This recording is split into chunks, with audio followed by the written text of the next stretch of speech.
మహబూబాబాద్ జిల్లా గ్రామ పంచాయతీ ఎన్నికల వేళ గ్రామాల్లో చిత్ర విచిత్రాలు చోటు చేసుకుంటున్నాయి. ఓ వ్యక్తి మహిళ కాళ్లపై పడి అభ్యర్థిస్తున్నట్లు కనిపించారు. ఇక ఈ దృశ్యం ఇప్పుడు వైరల్ అవుతుంది. అయితే ఆ వ్యక్తి ఓటు వేయాలని ఆమె కాలు పట్టుకోలేదంటూ ఆమె సర్పంచ్ ఎన్నికల బరిలో నిలబడాలంటూ వేడుకుంటున్నారు. గ్రామ పంచాయతీ ఎన్నికల్లో భాగంగా గ్రామానికి జనరల్ మహిళకు సర్పంచ్గా అవకాశం వచ్చింది. ఈ క్రమంలో కాంగ్రెస్ పార్టీకి చెందిన మాజీ ఎంపీటీసీ సభ్యుడి తల్లి కొమ్మినేని రామలమ్మను అదే గ్రామానికి చెందిన ఓ అభిమాని ఆమె కాళ్లపై పడి సర్పంచ్గా పోటీ చేయాలని విజ్ఞప్తి చేశాడు. కాగా ఆమె ఆలోచించి చెప్తానన్నారు.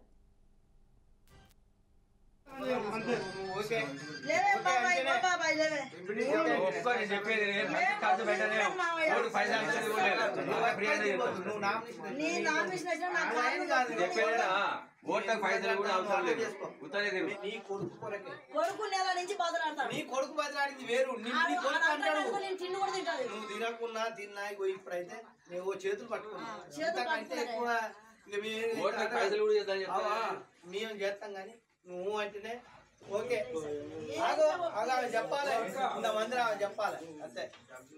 తప్పుల విషయం మేము మనిషి